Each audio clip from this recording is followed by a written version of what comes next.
students, we are from ScoreUp. We are here to make your studies more easier and interesting. Watch our tips and tricks motivational videos for getting full marks in biology. Subscribe our channel and press bell icon to get notification. You can ask doubt in comment section and also join our Telegram group. Follow us on Facebook, Twitter, Instagram. This video definitely helps you, so watch this video till the end.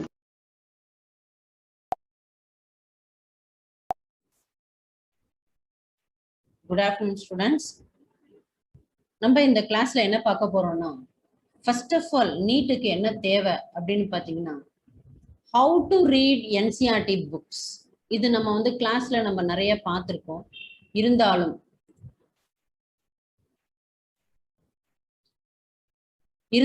இத வந்து ஒரு summing அப் பண்ணி உங்களுக்கு வந்து இது வந்து ஒரு ஹைலைட்டரா வச்சுக்கோங்க. இதை வந்து ரீகால் பண்றேன் உங்களுக்கு. ஸோ முதல்ல நீங்க ரீகால் ஆயிக்கணும். இது நம்ம எவ்வளவோ நாள் கிளாஸ்ல பார்த்துருக்கோம். ஸோ இது பார்த்தது தானேன்னு விட்டுறாதீங்க. ஓகே. ஸோ இப்போ NCERT புக்கை படிக்கிறது, இப்போ காம்படிட்டிவ் எக்ஸாமுக்கு ப்ரிப்பேர் பண்றது அப்படின்னாலே ஃபர்ஸ்ட் நீங்க வந்து என்ன செய்யணும், இந்த நீட்டுக்குன்னு பொறுத்த வரைக்கும் பயோக்கு நீங்க NCERT புக்கை தான் நீங்க வந்து லைன் பை லைன் படிக்கணும். லாஸ்ட் இயர்ல இருந்து NCERT புக்ல இருந்து மட்டும்தான் கேட்கறாங்க. அதுக்கு முன்னாடி யாராவது ஒரு 15 to 20 questions வந்து அவுட் சைட்ல இருந்து வரும். அவுட் சைட்னா other then it is not out of portion, it is what do you call, it is not from, that is higher, not from NCERT line by line ல இருந்து இல்லாம not from NCERT ன்னு சொல்ல முடியாது. அது எப்படி சொல்லலாம் அப்படின்னு பாத்தீங்கன்னா, இப்போ டைஜஸ்ட் சிஸ்டம்னு எடுத்துட்டீங்கன்னா டைஜஸ்ட் சிஸ்டம் NCERT புக்ல கொடுத்துருப்பாங்க. அதுல கொடுக்காத சில இது நீங்க அண்டர்ஸ்டாண்டிங் எபிலிட்டியை வச்சு நீங்க போடுற மாதிரி இருக்கும். அத மாதிரி கொஸ்டின்ஸ் இருந்தது. இப்போ பாத்தீங்கன்னா லாஸ்ட் இயர்ல இருந்து பாத்தீங்கன்னா ஒரு 5 கொஸ்டின்ஸ் தான் வந்து எப்படி இருக்கு, உங்களுடைய மார்க்கை டிசைட் பண்ணக்கூடிய கொஸ்டினா இருக்கு. மீதி எல்லாம் லைன் பை லைன் அப்படியே NCERTல இருந்து தான் வருது. சரி, NCERTல இருந்து தான் வருது அப்படின்றதுக்காக அந்த NCERT எப்படி பண்றது? அப்போ ஒரு 38 லெசனும் நீங்க வந்து எக்ஸாமுக்கு முன்னாடி ஒரு வாட்டி படிக்கிறது அப்படின்றது ரொம்ப கஷ்டம். ஸோ முதல் நாள் ரிவைஸ் பண்ணணும், இல்லை அதுக்கு முந்தின நாள்ல இருந்து ரிவைஸ் பண்ணணும்னா நீங்க அதை வந்து என்ன செய்யணும், ஒரு சிங்கிள் பேப்பர்ல கொண்டு வரணும். ஒரு லெசனையும் ஒரு சிங்கிள் பேப்பர்ல, இல்ல ஒரு 2 பேஜஸ்க்காவது அட்லீஸ்ட் ஒரு லெசனையும் கொண்டு வரணும். அத மாதிரி நீங்க வந்து ஒரு எக்ஸ்ட்ராக்ட மட்டும் பண்ணிட்டீங்கன்னா போதும். இதுக்கு இந்த NCERTக்கு ஃபர்ஸ்ட் நீங்க ஃபாலோ பண்ண வேண்டியது NCERT புக். அடுத்தது MCQக்கு பாத்தீங்கன்னா மேக்சிமம் நீங்க இது ஃபாலோ பண்ணலாம். MTG ஃபாலோ பண்ணலாம். MTG at your fingertips. இது ஃபாலோ பண்ணலாம். இது வந்து பயாலஜிக்கு. அடுத்தது கெமிஸ்ட்ரிக்கு பாத்தீங்கன்னா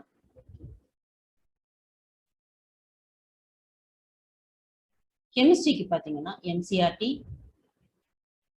போன வருஷம் பாத்தீங்கன்னா ஆர்கானிக் கெமிஸ்ட்ரி எல்லாம் லைன் பை லைனா வந்தது கெமிஸ்ட்ரி NCERTல இருந்து. ஸோ அதை நீங்க படிச்சுக்கலாம். NCERT book. அடுத்தது வந்து இதுலயும் வந்து MCQ வேலை பார்க்கலாம்னா MTG at your or NCERT at your MTG பப்ளிகேஷன்ல NCERT at your fingertips. So அது மட்டுமே போதும்னு நான் சொல்ல வரல, அதை வந்து நீங்க வந்து ஃபாலோ பண்ணிக்கலாம். அதுல இருந்து மட்டும்தான் கேட்பாங்கன்றது கிடையாது. அதை நீங்க வந்து என்ன செய்யலாம், கொஸ்டின்ஸை வந்து நீங்க கன்வெர்ட் பண்ண தெரிஞ்சிருக்கணும். சரி, இப்போ நம்ம வந்து எப்படி படிக்கிறது அந்த இதுக்குள்ள போகலாம். இப்போ ஃபர்ஸ்ட் நீங்க வந்து NCERT புக் NCERTல படிக்கிறீங்க. நீங்க இது வந்து NCERT ஆர் எனி அதர் புக்ல படிக்கும்போது உங்களுக்கு என்ன ஃபர்ஸ்ட் தோணும் அப்படின்னாக்கா, இப்போ யூஸ்வலா 12th வரைக்கும் எக்ஸாமுக்கு படிப்பீங்க. அந்த யூஸ்வலா 12th வரைக்கும் எக்ஸாமுக்கு எப்படி படிப்பீங்கன்னா, நாளைக்கு எக்ஸாம் அப்படின்னா இன்னைக்கு படிச்சுட்டு போவீங்க. இன்னைக்கு படிச்சுட்டு போனீங்கன்னா நாளைக்கு எக்ஸாம் முடிஞ்சிடும். எக்ஸாம் முடிஞ்ச உடனே அதுவும் கொஞ்சம் மறந்து போயிடும். அப்போ இந்த NCERTய வந்து இல்ல NCERTயோ இல்ல காம்படிட்டிவ் எக்ஸாமுக்கோ எப்படி ப்ரிப்பேர் பண்ணணும் அப்படின்னு பார்த்தோம்னா 2 strategies நீங்க யூஸ் பண்ணலாம். இது வந்து உங்களுக்கு ஹையர் கிளாஸுக்கு கூட உங்களுக்கு வந்து யூட்டிலைஸ் ஆகும். எப்படி யூட்டிலைஸ் ஆகும் அப்படின்னு பாத்தீங்கன்னா, நீங்க எம்பிபிஎஸ் எல்லாம் போனீங்கன்னா ஒரு லெசனையும் நீங்க டெய்லி படிச்சுட்டு இருக்க முடியாது. அப்போ வந்து இந்த ஸ்ட்ராட்டஜி நீங்க யூஸ் பண்ணீங்கன்னா ரொம்ப யூஸ்ஃபுல்லா இருக்கும் உங்களுக்கு. இப்போ அனாட்டமின்னு எடுத்துட்டா அது ஒரு லெசன், அது ஒரு சப்ஜெக்ட், பிசியாலஜின்னு எடுத்துட்டீங்கன்னா ஒரு சப்ஜெக்ட், பயோகெமிஸ்ட்ரி ஒரு சப்ஜெக்ட், அப்படின்லாம் வரக்கூடிய சமயத்துல நீங்க நிறைய ரெஃபர் பண்ணி நிறைய நோட்ஸ் எழுதுற பழக்கம் வச்சுக்கணும். அந்த நோட்ஸையும் எப்படி எழுதணும் அப்படின்றது இப்போல இருந்தே நீங்க பிராக்டிஸ் பண்ணிட்டீங்கன்னா நல்லா இருக்கும். அதுக்கு என்சிஆர்டியை பேஸ் பண்ணி நம்ம எப்படி பண்றதுன்னு இந்த கிளாஸ்ல பார்ப்போம். இப்போ இந்த 2 ஸ்ட்ராட்டஜி பாத்தீங்கன்னா, லேர்னிங்னு ஒண்ணு இருக்கு. லேர்னிங் யூஸ்வலா எல்லாரும் பண்ற லேர்னிங். அந்த யூஸ்வலா பண்றதுன்றது என்ன? நீங்க வந்து இது படிப்பீங்க, புக்கை படிப்பீங்க, ஒரு பேராகிராஃப் படிப்பீங்க, ஒரு பேராகிராஃப்ல படிச்சுட்டு அதை அப்படியே மனப்பாடம் பண்ணுவீங்க, அது எக்ஸாம்ல கேட்டாங்கன்னா நீங்க வந்து ஆன்சர் பண்ணுவீங்க. இதுதான் வந்து ஒரு லேர்னிங். இதுவே வந்து பாத்தீங்கன்னா 3 கைண்ட்ஸ் ஆஃப் லேர்னிங்ல இருக்கு. 3 கைண்ட்ஸ் ஆஃப் லேர்னிங்னா இது வந்து இந்த லேர்ன் பண்றது மெமரியில போய் சேரணும். 3 கைண்ட்ஸ் ஆஃப் மெமரி இருக்கு. என்ன மெமரினா sensory memory, short term memory, long term memory. இப்போ உங்களுக்கு வந்து என்ன தேவை? நீங்க 12th வரைக்கும் இருக்கிறீங்க அப்படின்னா நீங்க யூஸ்வலா ஃபாலோ பண்ணின மெமரி பாத்தீங்கன்னா ஒன்னு சென்சரி மெமரியா இருக்கும், இல்ல ஷார்ட் டேர்ம் மெமரியா இருக்கும். சில கொஸ்டின்ஸ் தான் லாங் டேர்ம் மெமரியில போய் உட்காரும். அப்ப லாங் டேர்ம் மெமரியில போய் உட்காரணும் அப்படின்னா சில விஷயங்களை நீங்க ஃபாலோ பண்ணணும். ஸோ முதல்ல வந்து என்னென்ன விஷயங்களை நீங்க ஃபாலோ பண்ணிட்டு இருந்தீங்க அப்படின்றத நம்ம பேசுவோம். அப்போ நீங்க யூஸ்வலா ஒரு 12th ஸ்டாண்டர்ட் ஸ்டூடெண்ட் எப்படி படிப்பாரு அப்படின்னு பார்த்தீங்கன்னா, 1/2 ஹவருக்கு முன்னாடி தான் எடுப்பாரு புக்கு, இல்ல ஒரு 1 டேக்கு முன்னாடி எடுப்பாரு. 1 டே ஃபுல்லா அந்த லெசனை படிப்பாரு. அப்படியே மறுநாள் கேட்பாங்க. அந்த மறுநாள் கேட்ட உடனே அதை வந்து ஒரு படம் வரைஞ்சு 4 பார்ட்ஸ் மார்க் பண்ணி அந்த எக்ஸ்பிளனேஷன் எழுதி முடிச்சிடுவாரு. ஸோ அந்த மாதிரி படிச்சா அது எங்க போய் நிற்கும்னா சென்சரி மெமரி. ஓகே, அப்போ ஷார்ட் டேர்ம் மெமரியில போய் சேரும். ஷார்ட் டேர்ம் மெமரியில போய் எப்படி சேரும் அப்படின்னு பார்த்தா, ஒரு ஜஸ்ட் நீங்க வந்து ஒரு மாசத்துக்கு ஒரு வாட்டி படிக்கிறது, இல்ல அட்லீஸ்ட் வந்து எக்ஸாமுக்கு முன்னாடி படிக்கிறது, இது ரெண்டுமே ஷார்ட் டேர்ம் மெமரி இல்ல லாங் இது சென்சரி மெமரியில தான் போய் நிற்கும். அப்ப லாங் டேர்ம் மெமரியில போய் நிக்கிறதுக்கு நம்ம என்ன செய்யணும் அப்படின்றத பார்ப்போம். இப்போ நம்ம அதுக்கு முன்னாடி ஒரு எக்ஸ்பெரிமெண்ட்டை பார்ப்போம். இதுக்கு வந்து நம்ம லாங் டேர்ம் மெமரியில போய் நிக்கணும்னா நம்ம ஒரே ஒரு டெக்னிக் யூஸ் பண்ணிக்கணும். அந்த ஸ்ட்ராட்டஜி சொன்னேன் இல்லையா, அதுல டெக்னிக் ஒன்று. என்ன டெக்னிக் அப்படின்னு பார்த்தோம்னா, சைக்காலஜி படிச்ச எல்லாருக்குமே இது வந்து தெரிஞ்சிருக்கும். Spatial learning. Spatial learning. What is called spatial learning? அது சொல்றதுக்கு முன்னாடி என்ன பண்றேன், உங்களுக்கு ஒரு எக்ஸாம்பிள் ஒன்று பண்றேன். இப்போ ஒருத்தர் வந்து பாத்தீங்கன்னா, இப்போ ஒருத்தர் வந்து படிக்கிறார். இப்போ ஒரு எக்ஸாம்பிள் ஏன்றவர் படிக்கிறார். எப்படி படிக்கிறாரு? லைன் பை லைனா படிக்கிறாரு, மறுபடியும் அது கண்ணை மூடிக்கிட்டு மெமரி பண்றாரு, திருப்பி சொல்றாரு, இதெல்லாம் பண்ணிட்டு இருக்கிறாரு. அப்போ அவருக்கு வந்து கண்டிப்பா அவருக்கு வந்து என்னது படிக்கிறது வந்து போய் இதுல பிரெயின்ல போய் நிற்கும், நல்லாவே நிற்கும். எப்படி நிற்கும் அப்படின்னு பார்த்தோன்னா, இப்போ அவர் படிக்கிறார், நல்லா சூப்பரா இருக்கு, உடனே படிச்ச உடனே மெமரி பண்ணி அழகா ஒரு சென்டென்ஸ் இல்லாம இது தப்பு இல்லாம சொல்லிட்டாரு. அப்போ சாட்டிஸ்ஃபை ஆயிடு, ஆஹா நான் நல்லா படிச்சுட்டேன். அப்போ அவருடைய லேர்னிங் கர்வ் எங்க போயிடுது? பீக்குக்கு போயிடுது.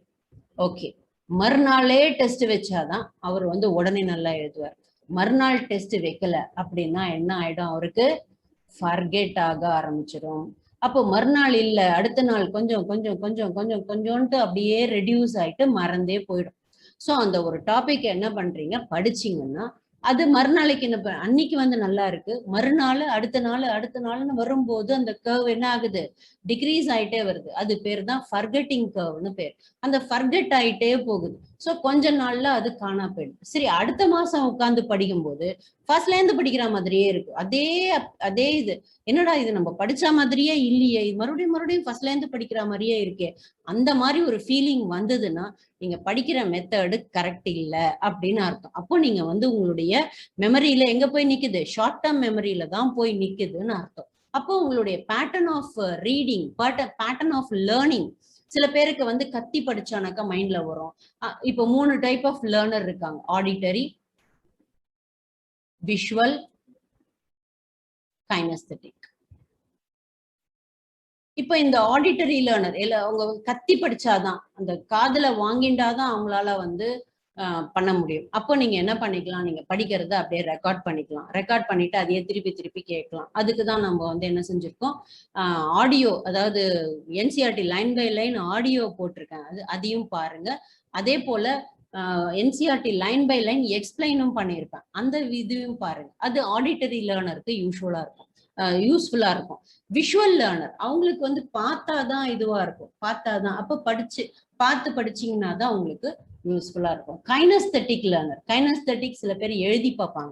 எழுதி பார்த்தாங்கன்னா தான் அவங்களுக்கு மெமரியில நிற்கும். ஆனா ஹையர் ஸ்டடீஸ் போக போக போக நீங்க ஒன்னொன்னு எழுதி பார்த்துட்டு இருக்கிறதுன்றது நடக்கவே சாத்தியமில்லாத காரியம். அப்போ எப்படி படிக்கலாம்? இப்ப இந்த ஃபர்கெட்டிங் கர்வை நம்ம வந்து நம்மளுடைய லேர்னிங்ல இருந்து எடுக்கணும். என்ன பண்ணலாம்ன்றத பாருங்க. இப்ப இதுக்கு ஒரு எக்ஸ்பெரிமெண்ட். என்ன எக்ஸ்பெரிமெண்ட்னா, ஏன்ற ஒருத்தர் பீன்ற ஒருத்தர். ஏன்றவர் என்ன பண்றாரு, லைன் பை லைன் அப்படியே படிச்சு புக்கை மட்டும் படிச்சு அப்படியே படிக்கிறாரு, லைன் பை லைன் படிக்கிறாரு, மெமரி பண்றாரு, அப்படியே விட்டுறாரு. இவர் என்ன பண்றாரு, நம்ம எப்பவுமே பயாலஜி கிளாஸ்ல என்ன சொல்லுவேன், ஃப்ளோ சார்ட் போடுங்க அப்படின்னு சொல்லுவேன். Flow chart. அடுத்தது நிமோனிக்ஸ் போடுங்க அப்படின்னு சொல்லுவேன். சோ இந்த ரெண்டும் என்ன பண்றாரு, இவர் ஃபாலோ பண்றாரு, பி ஃபாலோ பண்றாரு. சரி, இப்ப இந்த ரெண்டுத்தையும் ஃபாலோ பண்ற பிக்கு எப்படி இருக்கு அந்த ஞாபக சக்தி, ஏக்கு எப்படி இருக்கு ஞாபக சக்தின்னு பார்ப்போம். இப்போ இவருடைய லேர்னிங் என்ன ஆகுது, இங்க இதுலயே ஷார்ட்டா முடிஞ்சிருக்கு. இவருடைய லேர்னிங் பாத்தீங்கன்னா, பிரைமரி லேர்னிங் எங்க இருக்கு, நல்லா மைண்ட்ல போய் நிக்குது. மைண்ட்ல போய் நின்னதோட முடியாது. இப்ப ரெண்டு பேருக்குமே பிரைமரி மெமரி எங்க இருக்கு, ஃபர்ஸ்ட் படிக்கும் போது மைண்ட்ல நிக்கிறது ஓகே. இப்பதான் இந்த இடத்துலதான் நீங்க ஒரு டெக்னிக்கை யூஸ் பண்ணி ஆகணும். நீங்க என்னது, ஃப்ளோ சார்ட் போட்டாச்சு, நிமோனிக்ஸ் போட்டாச்சு. இப்போ அது வந்து என்னது, ஆக்டிவ் லேர்னிங் அதுல போகும். ஆக்டிவ் லேர்னிங்னா என்னது, நீங்க வந்து படிக்கிறது இன்வால்மெண்டோட படிங்க, டெடிகேஷனோட படிங்க. அப்படின்னா என்ன அர்த்தம், வெறும்னு தனைக்கும் படிச்சுக்கிட்டே இருக்கிறதுன்னா அன்னன்னைக்கு ஒரு லெசனை படிக்கிறது, அன்னன்னைக்கு மறந்து போயிடுறது, அடுத்த லெசன் இன்னொரு நாள் எடுக்கிறது, அதை மறந்து போயிடுறது.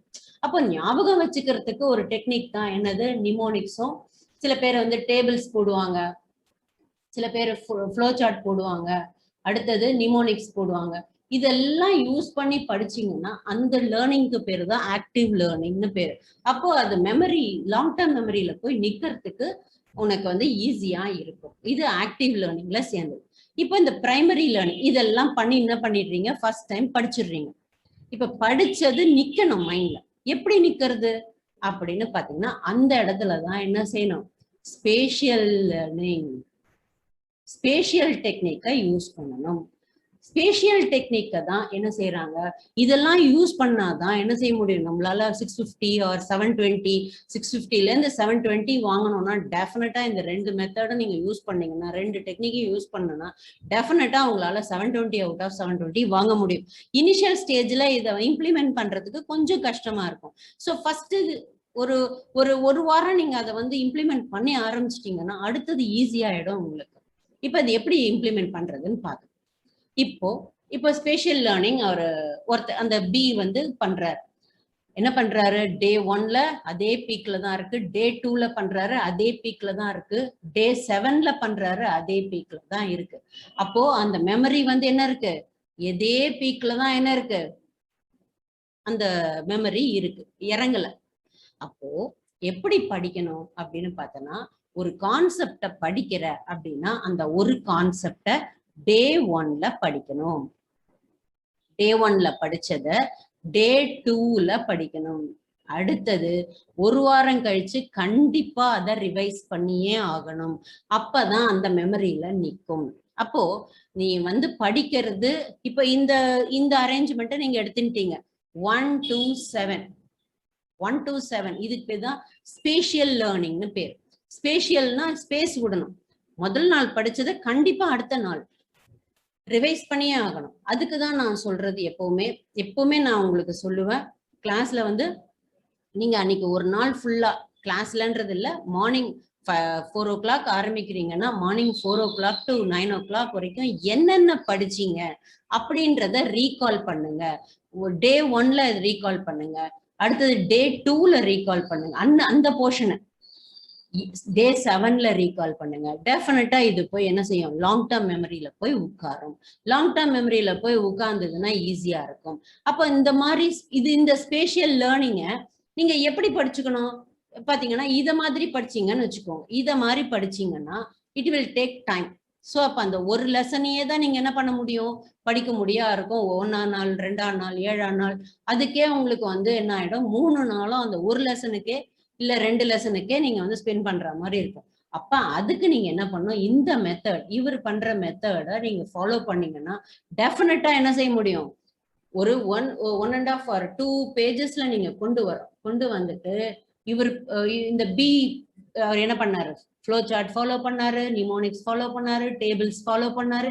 எல்லாத்துக்குமே ஒரே மெத்தட்ல தான் யூஸ் பண்ண முடியாது. இப்போ பயாலஜி படிக்கும் போது நீங்க வந்து என்ன பண்ணலாம், பயாலஜிலேயே ஒரு பேராகிராஃப் படிக்கும் போது நிமோனிக்ஸ் யூஸ் பண்ணலாம், ஃப்ளோ சார்ட் போட்டுக்கலாம், அத மாதிரி பண்ணிக்கலாம். அடுத்தது டேபிள்ஸ், இன்னொரு லெசன்ல வந்து டேபிள்ஸ் மாதிரி போட்டுக்கலாம். ஸோ நீங்க மாத்தி மாத்தி பண்ணிக்கணும். அதே போல என்ன செய்யணும், முக்கியமான பாயிண்ட ஹைலைட் பண்ணணும். சரி, ஸ்பேஷியல் டெக்னிக் பண்ணானா என்ன ஆகுது, டெஃபினட்டா டே 7 வரைக்கும் இருக்கு. அப்ப டே 7ஓட நிறுத்திட்டானா அந்த லெசன் போயிடும். மறுபடியும் என்ன செஞ்சுக்கணும், 15 days ஒன்ஸ் அந்த லெசனை திருப்பி பார்க்கணும். பார்த்தனா டெஃபினட்டா என்ன செய்ய முடியும், உங்களால என்ன செய்ய முடியும், லாங் டேர்ம் மெமரிக்கு கொண்டு போக முடியும். சரி, இப்போ என்சிஆர்டி இப்ப எப்படிப்பா படிக்கிறது, வெறும்னா ஃப்ளோ சார்ட் போட்டுக்கோங்க, வெறும்னா டேபிள்ஸ் போட்டுக்கோங்க அப்படின்னு சொல்லிட்டா போருமா, எப்படி பண்றது அப்படின்னு பார்த்தோன்னா, இதை நம்ம வந்து ஆல்ரெடி நம்ம எப்படி படிக்கிறதுன்னு லைன் பை லைன் பார்த்துருக்கோம். இதை மறுபடியும் நான் உங்களுக்கு ரெஃப்ரெஷ் பண்றேன். இப்போ படிக்கிறீங்க, algae are chlorophyll bearing simple thalloid autotrophic largely aquatic both fresh and marine organism, algae. இந்த ஒரு சென்டென்ஸ் மாதிரி எழுதிக்காம இது மாதிரி எழுதிட்டீங்கன்னா டெஃபினட்டா உங்களுக்கு வந்து என்னது, அப்படி பார்க்கும் போதே உங்களுக்கு மைண்ட்ல போய் நிற்கும், இதெல்லாம் ரீகால் பண்ண முடியும். இதனுடைய கேரக்டர் எழுதிக்கோங்க, chlorophyll bearing simple thalloid autotrophic aquatic. அடுத்தது அக்வாட்டிக்லயே ஃப்ரெஷ் இருக்கு, மெரைன் இருக்கு. சரி, எங்கெல்லாம் இது வருது, எங்கெல்லாம் இது வந்து அடுத்த சென்டென்ஸ் பாரு, it occurs variety of other habitat. எங்கெங்கெல்லாம் இருக்கும், சாயில்ல இருக்கும், வுட்ல இருக்கும், மாய்ஸ்ட் ஸ்டோன்ல இருக்கும். ஸோ இந்த சென்டென்ஸை நம்ம ஃப்ளோ சார்ட்டா போட்டாச்சு. இதை வந்து சென்டென்ஸ் மாதிரி படிக்கும்போது எனக்கு வந்து இதுதான் சரியா இருக்கு, எனக்கு இதுதான் பழகிடுச்சு அப்படின்னு சொன்னா டெஃபினட்டா அது போய் லாங் டேர்ம் மெமரியில உட்காராது. 12th வரைக்கும் பரவாயில்ல, ஒரு புக்கு தான் இருக்கு, அதை வச்சு நீங்க படிச்சீங்க, அதை அப்படியே ரீகால் பண்ணீங்க, அப்படியே போய் ஈஸியா ஒரு 10 லெசன் மட்டும் ரிவைஸ் பண்ணிட்டு போனீங்க, அது அப்படியே அங்க வாமிட் எடுத்தாச்சு. ஆனா இங்க அப்படி இல்லையே. அதனால இதை என்ன செய்யணும், நீங்க ஒரு பேஜ்ல கொண்டு வரணும். இல்ல ஒரு பேஜ்னு சொல்லிட்டாங்க அப்படின்னு சுருக்கி எல்லாத்தையும் ஒரு பேஜ்ல கொண்டு வராதீங்க. ஒரு லெசன் வைஸ் அந்த மாதிரி இருக்கும். இதை மாதிரி ஒரு ஃப்ளோ சார்ட்டை போட்டீங்கன்னா டெஃபினட்டா சொல்றேன், உங்களால 360 அவுட் ஆஃப் 360 பயாலஜில வாங்க முடியும். At the same time 720 out of 720 வாங்க முடியும். பிசிக்ஸ் அண்ட் இது பயாலஜி அண்ட் கெமிஸ்ட்ரி இருக்கு. அந்த பயாலஜி அண்ட் கெமிஸ்ட்ரியில பாத்தீங்கன்னா உங்களால ஃபுல் ஸ்கோர் வாங்க முடியும், line by line with tables and flow charts போட்டீங்கன்னா. சரி, அடுத்தது பாரு, சைஸ் எப்படி இருக்கு, form and size of variable. Size அப்படின்னு எடுத்துட்டோம்னா size is micro unicellular to multicellular. யூனிசெல்லுலாருக்கு கிளாமிடோமோனாஸ் எக்ஸாம்பிள். இதுக்கு என்னது, கொலோனியல் ஃபார்ம். இது வந்து யூனிசெல்லுலர் கொலோனியல் ஃபார்ம், இங்கேயே எழுதிக்கோ, கொலோனியலுக்கு வால்வாக்ஸ் எக்ஸாம்பிள். அடுத்தது ஃபிலமெண்டஸ், மல்டி செல்லுலார்லயே இதுல வந்து என்ன இருக்கு, Ulothrix and Spirogyra, Ulothrix and Spirogyra. அடுத்தது இதுல வந்து என்ன இருக்கு, marine forms kelp, marine forms called kelp. So இந்த மாதிரி போட்டுக்க. இந்த பேராகிராஃப் அப்படியே இந்த ஃப்ளோ சார்ட்ல கொண்டாந்தாச்சு. இப்ப தனி பேஜ்ல போடும்போது உனக்கு ஈஸியா இருக்கும், ஈஸியா புரியும். ஸோ இந்த இடத்துல பாரு, algae reproduced by vegetative asexual sexual algae. Vegetative asexual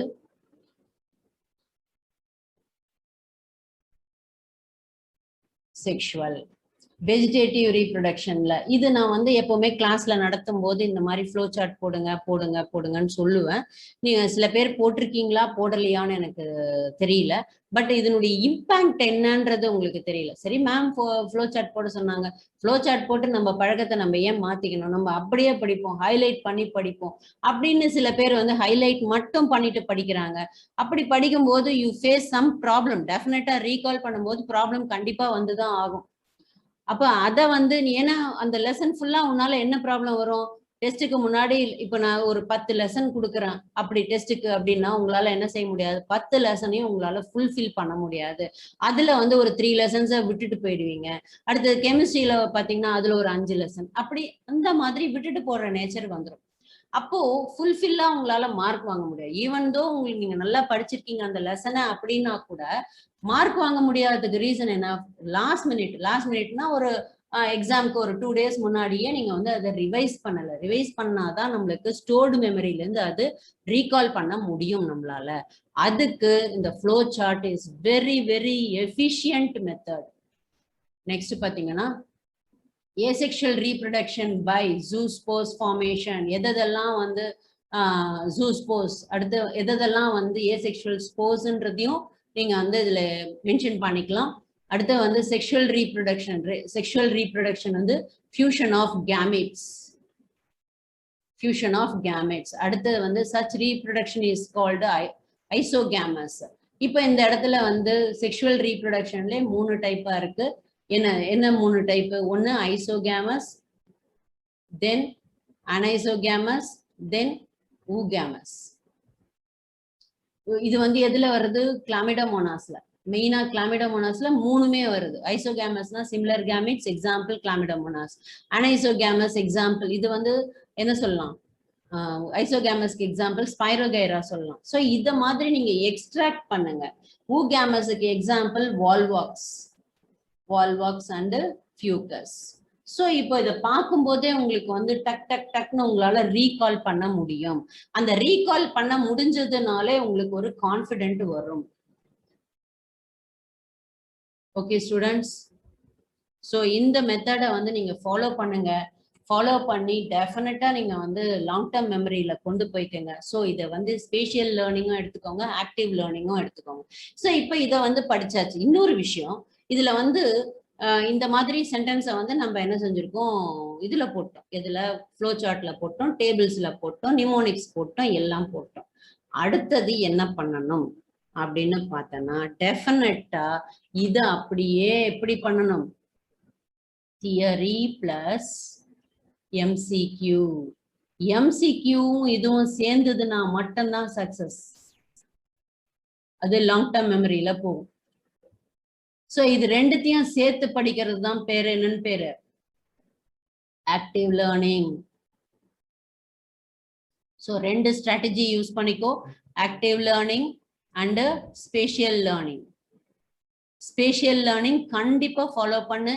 ஒரு நாளும் நீங்க வந்து என்ன செய்யணும், 6 o'clockல இருந்து ஈவினிங் நைட்டு 9 o'clock வரைக்கும் படிக்கிறத ரீகால் பண்றது கண்டிப்பா ரிட்டென்ஷனுக்கு யூஸ்ஃபுல்லா இருக்கும். ரீகால் பண்ணாதான் ரிட்டென்ஷன் இருக்குதா இல்லையான்னு நீ செக் பண்ண முடியும். ஸோ அந்தந்த டேல நைட்டு வந்து என்ன செய்யுங்க, அதை ரீகால் பண்ணுங்க. ரீகால் பண்ணிட்டு எந்தெந்த விஷயங்கள்லாம் உங்களால ரீகால் பண்ண முடியலையோ ஒரு வாட்டி ரெஃபர் பண்ணிக்கோங்க ஆன்சரை பார்த்து. அதுக்கடுத்து மறுநாளும் நேத்து என்ன படிச்சோம், இன்னைக்கு என்ன படிச்சோம், அப்படி 2 நாள் தான் சேர்த்து வச்சு நீங்க என்ன பண்ணுங்க, ரீகால் பண்ணுங்க. இன்னைக்கு இப்போ முதல் நாள் என்ன பண்ணிடுறீங்க, ஒரு செட் ஆஃப் போர்ஷன்ஸ் எடுத்துக்கோங்க. ஒரு செட் ஆஃப் போர்ஷன்ஸ்னா இப்போ வந்து ஃபார் எக்ஸாம்பிள் பயாலஜின்னு எடுத்துக்கோங்க. பயாலஜியில ஹை ஈல்டிங் டாபிக்ஸ் 11th எடுத்துக்கோங்க. 11th ஹை ஈல்டிங் டாபிக்ஸ்லாம் என்னது, இப்போ 52 மார்க்ஸ் கொடுக்கறது வந்து எதுன்னு பார்த்தீங்கன்னா plant physiology, animal physiology. 52 marks கொடுக்கறது வந்து ஹியூமன் பிசியாலஜி. ஹியூமன் பிசியாலஜில தான் என்னது டைஜஷன், அப்சார்ப்ஷன், அப்புறம் எக்ஸ்கிரீஷன், அந்த செட் ஆஃப் இது எல்லாமே ஹியூமன் பிசியாலஜி. 52 மார்க்ஸ் வருது. சரி, அதுல வந்து நீங்க என்ன பண்றீங்க, முதல் நாள் வந்து என்ன ஃபர்ஸ்ட் எடுக்கிறீங்க, டைஜஷன் அண்ட் அப்சார்ப்ஷன் எடுக்கிறீங்க. அப்படி பிளான் பண்ணிக்கிறீங்க. டைஜஷன் அண்ட் அப்சார்ப்ஷனை இன்னைக்கு படிச்சாச்சு, அதுல ஃப்ளோ சார்ட் போட்டாச்சு. அதுல என்ன அதுல படிக்கும்போது எப்படி படிக்கணும், என்னென்ன பேட்டர்ன் படிக்கணும். டைஜஷன் வரும்போது சிஸ்டம் ஸ்ட்ரக்சர் படிப்பீங்க. அடுத்தது வந்து அதுல இருக்கிற கிளான்ஸ் என்னன்னு படிப்பீங்க. அடுத்தது அதுல இருக்கிற என்சைம்ஸ் என்னென்ன, அதனுடைய ஆக்ஷன், இந்த 4ஆ பிரிச்சுக்கோங்க. அடுத்தது ஃபீட்பேக். இந்த 4 விஷயங்கள் தான் நீங்க பண்ண போறீங்க. இந்த 4 விஷயங்களை இந்த 5 விஷயங்களை பண்ணும்போது பண்ணியாச்சு. ஃப்ளோ சார்ட் போட்டாச்சு, tables, flow chart or tables, எல்லாமே டேபிள்ஸ் போடணுன்ற அவசியம் இல்லை. எது உங்களுக்கு வசதியா இருக்கோ அது போட்டுக்கோங்க. எனக்கு வசதியா இந்த சென்டென்ஸ் படிக்கிறது தான், அது கண்டிப்பா ஷார்ட் டைம் மெமரியில தான் போகும். சரி, இது 2த்துல போட்டாச்சு, நிமோனிக்ஸ் போட்டாச்சு. சரி, இதை போட்டாச்சு. இது அன்னைக்கு நைட்டு இதை படிச்சதை நைட்டு வந்து என்ன செய்யும், ஃபர்ஸ்ட் வந்து லேர்ன் பண்ணு using table, flow chart, mnemonics. இதை யூஸ் பண்ணி படிச்சாச்சு. இன்னைக்கு நைட் செகண்ட் ஸ்டெப் என்ன, ஸ்டெப் 1 வந்து படிச்சாச்சு. ஸ்டெப் 2 இதுக்கு ஸ்பேஷியல் லேர்னிங்க்கு. ஸ்பேஷியல் லேர்னிங்க்கு step 1 learn using table, flow chart or step 2. Step 2 என்ன பண்றீங்க, தட் நைட்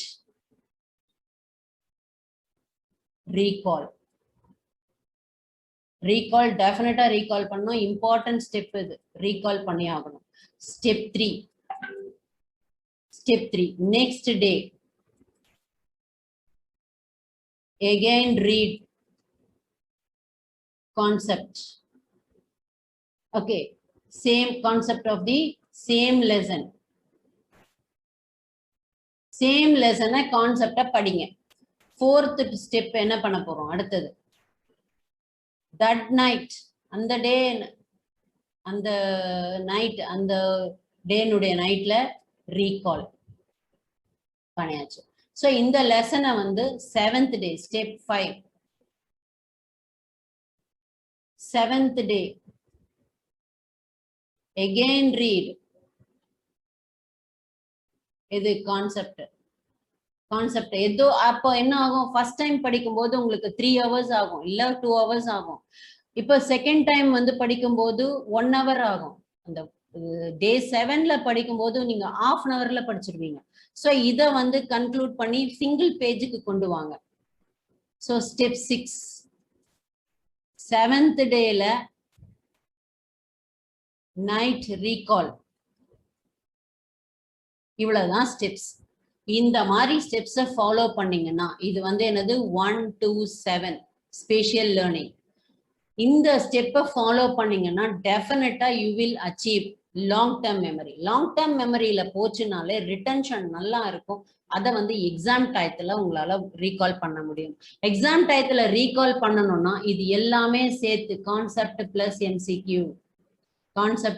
எம்சிக்யூ, ஏதாவது ஒரு 100 MCQs இந்த லெசனை பேஸ் பண்ணி MCQs இருக்கு. நம்ம தான் இது பிராக்டிஸ் லெசன் போட்டிருக்கோம், அந்த திருப்பி பாரு. ஒரு வாட்டி பார்த்தேன்னா வேண்டாம், ஒரு வாட்டி பண்ணிட்டியா ஓகே, 2வது வாட்டியும் பார்த்து அதை வந்து பிராக்டிஸ் பண்ணு. எவ்வளவு வருது நம்மளால, போன வாட்டி மார்க் வந்து இவ்வளவு வாங்கியிருக்கோம், இந்த வாட்டி இவ்வளவு வாங்கியிருக்கோம் மார்க்குன்னு கம்பேர் பண்ணு. 7th டேல எவ்வளவு வருது MCQ, அதே MCQ தான் பார்க்கணுன்றது இல்லை. இந்த 3 நாள் மட்டும் அதே வச்சுக்கோ. எந்த MCQ பார்க்குறியோ அதே ரீகால் பண்ற மாதிரி ஆர் திருப்பி ரிப்பீட் பண்ற மாதிரி வச்சுக்கோ. டெய்லி ஒரு 100 MCQs போடுங்க. டெஃபினட்டா உங்களால வந்து பயாலஜில 360 out of 360 கண்டிப்பா வாங்க முடியும். அதுக்கு நான் கேரண்டி. இந்த ஸ்டெப்ஸை ஃபாலோ பண்ணினீங்கன்னா நான் கேரண்டி. இந்த ஸ்டெப்ஸ்ல ஏதாவது ஒண்ணு நீ பண்ணாம ஒரு நாள் பண்றது 2 நாள் பண்றது அந்த மாதிரி பண்ணிட்டு அதுக்கப்புறம் விட்டீங்கன்னா அதுக்கு நான் பொறுப்பு கிடையாது. இப்ப 7th டே பார்த்தாச்சு. 7th டே பாத்தீங்கன்னா every month 15th and 30th இதை ரிப்பீட் பண்ணணும். அவ்வளவுதான், எவ்ரி மந்த். இது ஒன் ஃபர்ஸ்ட் டைம் பண்ணா போதும், இது செகண்ட் டைம், தேர்ட் டைமும் 15th and 30th இது பண்ணிட்டீங்கனாலே டெஃபினட்டா எப்படி இருக்கும், ஒரு லெசன் பண்ணீங்கன்னா சூப்பரா அதை வந்து லாங் டேர்ம் மெமரியில கொண்டு வரலாம். Okay, All the very best. Wish you all success. Get 360 out of 360. Thank you students. Thank you for watching. இந்த ஸ்ட்ராட்டஜியை உங்களுடைய ஸ்டடீஸில் இம்ப்ளிமெண்ட் பண்ணுங்கள். அதோடு விட்டுறாதீங்க. உங்களுடைய ஒப்பீனியன் எதுவாக இருந்தாலும் கமெண்ட் செக்ஷனில் கமெண்ட் பண்ணுங்கள். Thank you. Wish you all success. All the very best.